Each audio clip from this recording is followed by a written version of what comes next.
A quiet boardroom, 12 executives around a polished table. The youngest person in the room, 26 years old, promoted 3 times in 2 years, is about to speak. Everyone expects another PowerPoint, another boring presentation. Instead, she slides a worn, leather-bound book across the table. "Everything I know about power," she says, "I learned from a dead Italian who wrote this 500 years ago." The CEO picks it up. The Prince by Niccolò Machiavelli. "This book," she continues, "taught me why nice guys actually finish last, why your enemies respect you more when you're feared, and why the most dangerous person in any room," she pauses, scanning their faces, "there is the one who understands these rules but never admits it." What happened next changed that company forever. But before I tell you that story, you need to understand something. Right now, someone in your life is using these exact psychological weapons against you. Your boss, your colleague, maybe even your partner. They learned what I'm about to show you, and they're using it while you're still playing by rules that don't exist. 3 psychological weapons separate winners from losers in the game of power. These aren't motivational platitudes. These are battle-tested strategies that built empires and destroyed kingdoms. And once you learn them, you can never go back to being the person you were before. Look, I could tell you this is just a historical education, that we're just analyzing classical literature, but we both know why you're here. You're tired of watching less qualified people get promoted. You're sick of being the nice one who gets overlooked. You've noticed that the people who play dirty somehow always win, and you want to know their secret.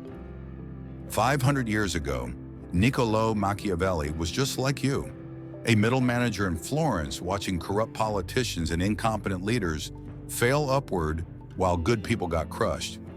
So he did something revolutionary. He stopped moralizing about how power should work and started documenting how it actually works. The Catholic Church banned his book. Kings condemned it publicly while reading it privately. Because Machiavelli revealed something dangerous. Power isn't about being good or evil. It's about understanding the game. And the game has 3 rules that nobody wants you to know. Every powerful person you know, every CEO, every politician, every influencer has internalized these 3 core Machiavellian principles. They'll never admit it. Most won't even consciously realize it. But once you see these patterns, you can't unsee them. The first principle is what Machiavelli called the lion and the fox. In 2019, a startup founder I knew was getting destroyed by a competitor spreading lies about his product. His investors told him to take the high road. His mentor said, focus on building a better product. He was losing 10% of his customers every month. Then he read Machiavelli's passage. A prince must be a fox to recognize traps and a lion to frighten wolves. Instead of fighting back directly, he did something brilliant. He leaked a fake acquisition rumor about his competitor being in financial trouble. Within weeks, that competitor's top engineers started sending him resumes. He hired 3 of them, learned all their weaknesses, then crushed them with surgical precision. Was it ethical? That's the wrong question. The right question is, did it work? A Stanford study found that 73% of Fortune 500 CEOs score high on strategic Machiavellianism, the ability to separate personal morality from professional necessity. But here's what's really dark. The other 27%, they're not more ethical, they're just better at hiding it. Actually, if you're finding this fascinating and disturbing at the same time, you should subscribe, because I'm about to reveal something about strategic generosity that will completely change how you see every favor anyone has ever done for you. Let me tell you about Sarah. Sarah was the nicest person in her marketing department, always helped colleagues, never took credit, the person everyone loved but nobody promoted, until she discovered Machiavelli's second principle, strategic generosity. Everyone sees what you appear to be. Few experience what you really are. Sarah didn't become mean. She became strategic. She started documenting every favor, time-stamping her ideas in emails, being generous only when decision-makers were watching. Within 6 months, she got promoted over people with 5 years more experience. Her colleagues called her lucky. Her boss called her leadership material. Machiavelli would have called her something else, a student of power. But Sarah's real transformation came when she learned the third principle, the one that Machiavelli called the great necessity. And it's probably the most controversial thing you'll hear today. Before I reveal that third principle, you need to understand why your brain is literally wired to fail at power games. MIT neuroscientists discovered something disturbing in 2021.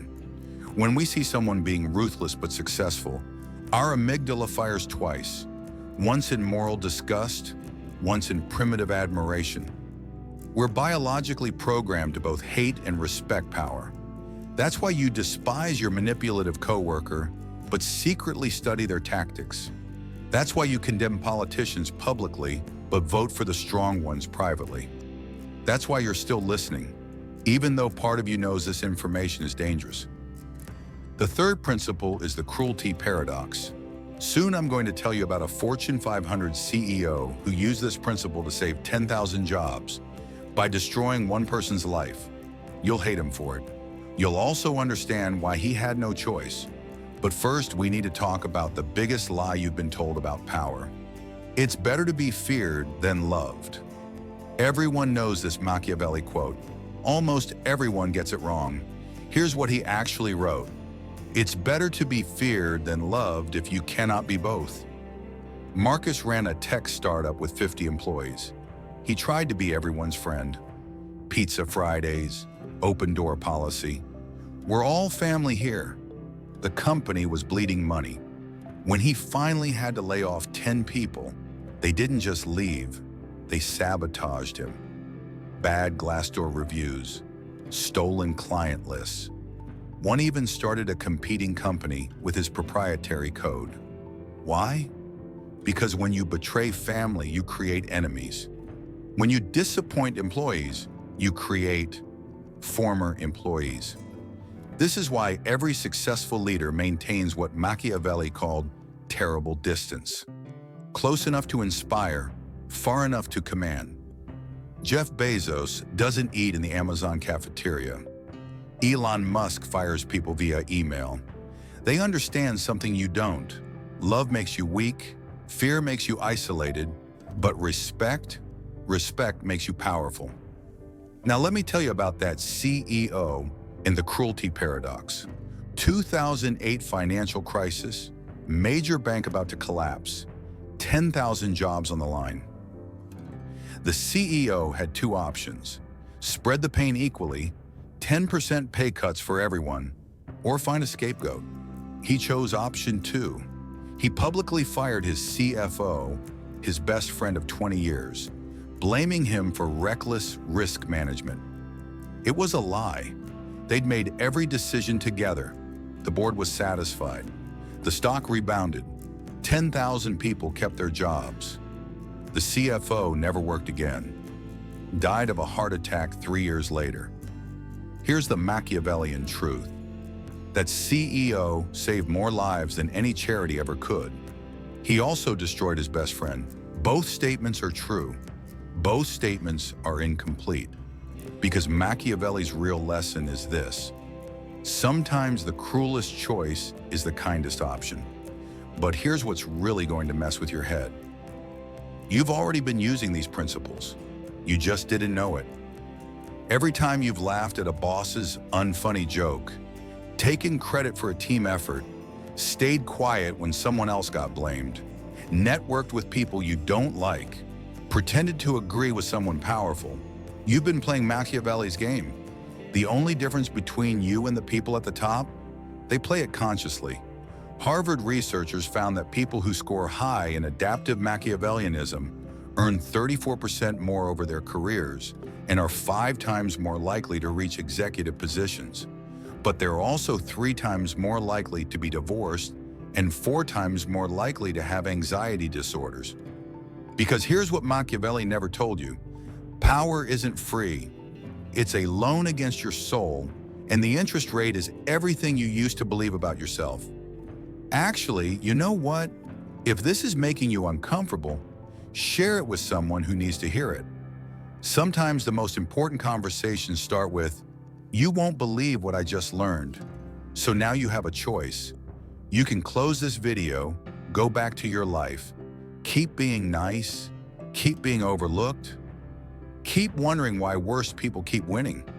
Or you can accept an uncomfortable truth. The game of power is being played whether you participate or not. And if you're not playing to win, you're playing to lose. Remember that 26-year-old executive from the beginning? 6 months after that boardroom meeting, she became the youngest VP in company history. Not because she was the smartest, not because she worked the hardest, but because she understood something her competition didn't. In a world of lions competing to be king, be the fox who controls the hunt. Look, I'm not telling you to become evil. I'm telling you to become aware. Aware of the games being played around you, aware of the weapons being used against you, aware of the power you're leaving on the table.